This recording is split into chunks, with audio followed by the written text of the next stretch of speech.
Bonjour Xavier Bertrand. Bonjour. Bonjour Monsieur Bertrand. Bonjour. Merci de nous consacrer ce grand entretien dans le cadre des élections régionales en Haute-France. J'ai une première question à vous poser. On va revenir en 2015 lors de la précédente élection. Vous affirmez souvent que vous avez été profondément marqué par cette campagne de 2015. Vous a-t-elle changé dans vos convictions politiques et dans votre façon d'aborder les dossiers?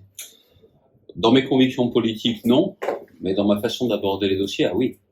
Parce que ce que j'ai vu en 2015, c'est des gens qui ne voulaient pas m'écouter, pas me parler, encore moins voter pour moi, ce qui était leur droit, mais qui disaient de toute façon la politique, on n'y croit plus. Vous avez été ministre, vous avez été député, tout ce qu'on vit, vous en êtes responsable. Alors dehors. Et là, ce que j'ai vu, c'était, à mes yeux, la mort de la politique, la fin de la politique. Et j'ai été réélu dans des circonstances exceptionnelles, il ne faut pas se raconter d'histoire, notamment le retrait totalement républicain de Pierre de Saint-Aignan, sans négociation, sans condition. Et là, je me suis dit qu'il fallait absolument que la politique apporte des résultats. Vous pouvez faire tous les discours du monde. Pour les gens, c'était du blabla. Il n'y avait que les résultats qui comptaient. Et dès le lendemain de cette élection, ça a été le dossier Penter, une usine qui devait fermer, abandonnée par ses actionnaires. Ça a été Proche Emploi. Aussitôt, on s'y est mis avec cette obsession des résultats. Est-ce que vous estimez avoir réussi votre mandat? Je suis pas forcément le mieux placé, ou en tout cas celui qui peut avoir le regard le plus indépendant. Je sais pas si vous croyez aux sondages, vous. Il y a les sondages sur l'avenir, ça on peut être plus réservé, et puis il y a les sondages où on demande aux gens ce qu'ils pensent du bilan. Et aujourd'hui, 2 habitants sur 3 de la région disent « il a bossé, ils ont bossé », parce que j'ai pas bossé seul. Et quand il y en a 2 sur 3, ça montre qu'au final, quand on est concentré sur l'intérêt général, quand on est concentré sur les priorités, qu'on est encore une fois avec cette idée fixe des résultats, ça peut changer le regard des gens sur la politique.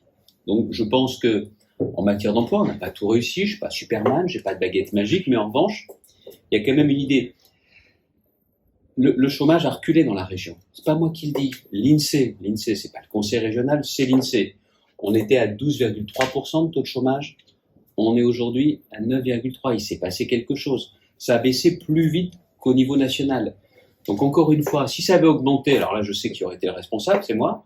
Si ça a baissé, on y est peut-être pour quelque chose, en n'oubliant pas que ce sont les entrepreneurs qui créent de l'emploi, pas les politiques. Mais derrière les pourcentages, ça veut dire qu'il y a 350 000 personnes dans la région qui sont encore privées d'emploi. Et donc c'est la raison pour laquelle je suis à nouveau candidat et que l'emploi n'est pas devenu la 5e ou la 10e priorité. Ça reste la première priorité. Vous savez, je dis on se bat. Ça a été notre marque de fabrique et ça restera notre marque de fabrique. Le canal est l'Arlésienne. L'Arlésienne, depuis 30 ans, plus personne n'y croyait. Et pourquoi? Parce que l'État n'y croyait pas. Bercy, les cordons de la bourse, qui disent que ça coûte cher pour faire passer des péniches. Ils n'ont rien compris. Ils n'ont pas compris que c'est de l'emploi. Pour construire le canal. Et puis derrière, sur les fameuses plateformes, les ports intérieurs, Dunkerque, Lille, Saint-Saulve, des ports intérieurs, et un port extérieur Dunkerque qui vont en bénéficier. 20 000 emplois, non, on va pas trouver ça sous le sabot d'un cheval. Et donc, l'idée, c'était de se battre sur ce projet. Et au bout d'un moment, en voyant que tout avait été à nouveau enterré, c'était là l'enterrement de première classe. C'était terminé. Où là, je dis, dans ces cas-là, vous y croyez pas, vous? La région, les départements, on y croit, on prend les clés de la péniche, les clés du canal. Concernant la fusion, estimez-vous avoir réussi la fusion des 2 régions, Picardie et Nord-Pas-de-Calais? On peut toujours faire mieux, mais enfin, en tout cas, nous, on a préservé l'équilibre. C'est un Picard qui est à la tête de cette région, donc moi, je risque pas d'oublier cet équilibre. Je pense que même si chacun se sent Picard ou ch'ti, on a le sentiment que les Hauts-de-France, ça compte. On est devenu la 3e région de France. Il y a une fierté. On n'a jamais parlé autant de la région de France. Jamais. Et puis, quand même en bien, en mieux. Et je ne parle pas seulement de la victoire du LOSC, avec la une d'un de vos confrères, l'équipe, qui le lendemain titre avec une photo magnifique où ils sont tous sourires. Il dit « les plus hauts de France ». C'est aussi une fierté. Ce nom renvoie à ce qu'on a en nous. On n'est pas des gens qui, comme on dit parfois, on se la ramène pas, on se la joue pas. Les gens d'ici sont plutôt des faiseux que des diseux. Mais quand même, cette fierté qui est légitime chez nous, je trouve qu'il est bien qu'elle puisse s'exprimer. On est fiers de la région. Et moi, je suis fier d'être à la tête de cette région. Et puis, il y a aussi un autre aspect. J'ai des défauts, mais je ne suis pas sectaire. Je ne l'ai jamais été. Mais là, j'ai imposé à mon équipe que jamais il y ait de réflexe sectaire. On m'a dit, oui, mais alors on aide des communes, c'est pas de notre bord. On s'en moque, c'est pas que ce soit de notre bord, c'est de notre région. Et donc certains se disent, oui, mais avant ça se passait pas comme ça. Je me moque de ce qui se passait avant. Même si c'était en sens inverse. Il y a des bons projets, on les aide. Et donc on a aidé des mairies socialistes, des mairies centristes, des mairies communistes, des mairies gaullistes, des mairies indépendantes. Même Villers-Cotterêts, même Hénin-Beaumont ont bénéficié de financement de la région. Ce que je vous dis, j'ai des défauts, mais je ne suis pas sectaire et je ne serai jamais. Venons-en à une des compétences fortes de la région, c'est le développement économique. Et qui dit développement économique dit emploi. Vous avez créé Proche Emploi. Alors déjà, quel bilan en tirez-vous et quels nouveaux efforts peut-on mener en termes de formation? Quels efforts? Un pilotage unique. Un pilotage unique. Vous êtes demandeur d'emploi. Vous êtes entrepreneur, à qui vous vous adressez? Il faut que les choses soient simples. Si c'est pas simple, ça ne marche pas. Si c'est simple, ça peut mieux marcher.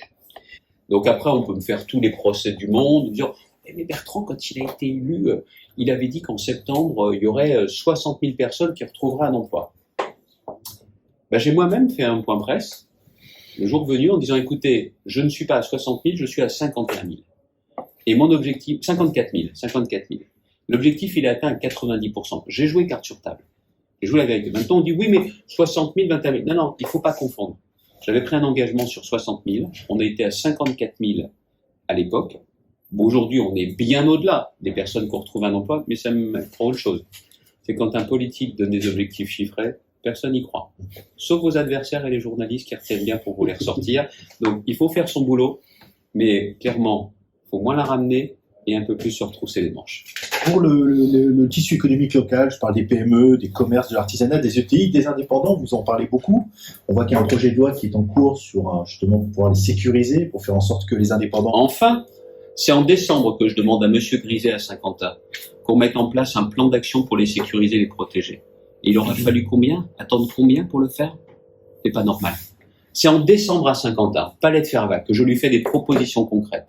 Et on va parler du texte là pendant l'été, avec tout le temps perdu pour les professionnels. Parce que vous voyez, j'ai parlé des industries. On pourrait se dire, oui d'accord, il parle de Toyota, de Renault, de PSA. Mais pour moi, tout compte. Un groupe qui a des dizaines de milliers de salariés, ça compte. Mais un entrepreneur avec un salarié, ça compte également. Et je veux, comme on l'a fait pendant la crise Covid, qu'on soit à côté des artisans, des commerçants, des professions libérales.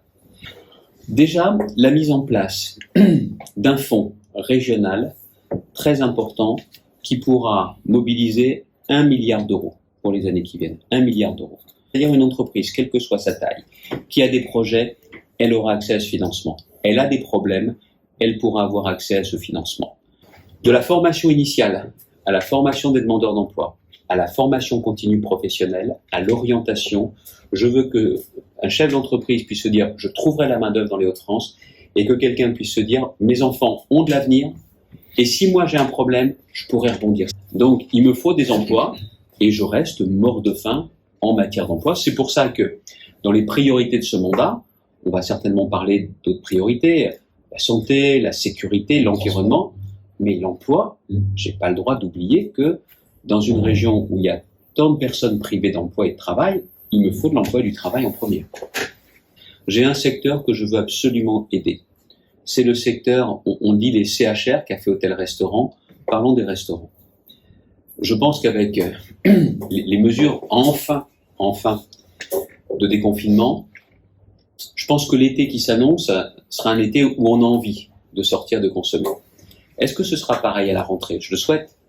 Mais nous sommes en train de préparer avec eux tout un plan de soutien pour permettre de soutenir cette activité parce que je veux les garder. C'est des emplois non délocalisables. Alors, jusqu'à preuve du contraire, je ne vais peut-être pas tout regarder, mais j'ai pas trouvé de mine d'or dans les sous-sols du conseil régional. Donc, ce qui veut dire, le barreau Amiens-Creil-Roissy, le canal Seine-Nord-Europe, le doublement de la RN2, c'est ce qu'on a fait pendant ces 5 ans.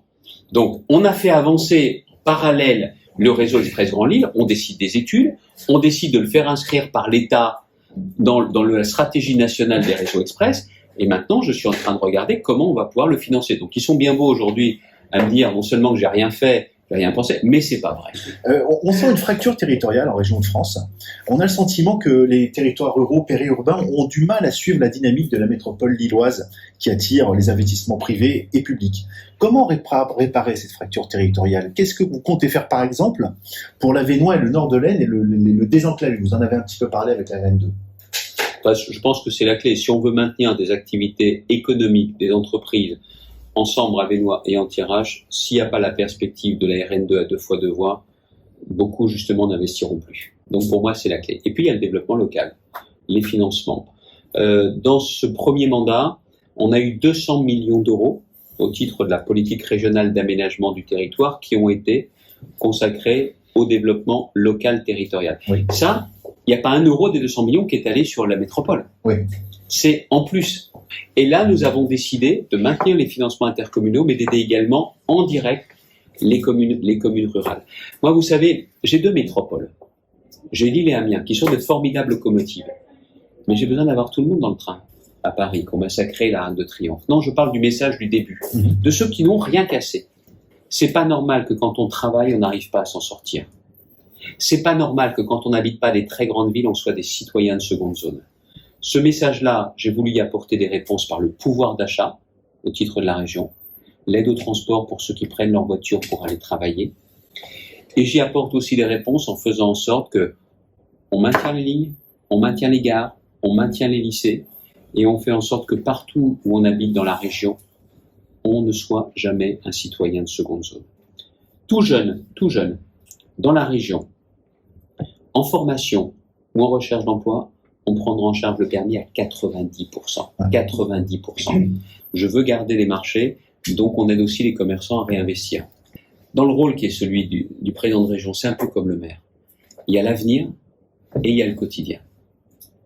Et c'est ça qui est très important. Comment les jeunes vont trouver leur place dans la région et comment au quotidien on aide les jeunes, leurs familles, aussi les aînés, à pouvoir trouver leur place et à s'en sortir. On s'occupe de la ville, de la région et on s'occupe des gens. Et c'est un tout. Les agences régionales de santé, moi ce que je veux, c'est que les ARS soient pilotées par les élus et qu'on puisse décider, comme je l'ai fait dernièrement, notamment avec la Ligue contre le cancer, comment on mène des actions de prévention, comment on finance par exemple les espaces ressources contre le cancer. Mais là aujourd'hui, les associations sont par exemple ballottées, qui s'en occupent.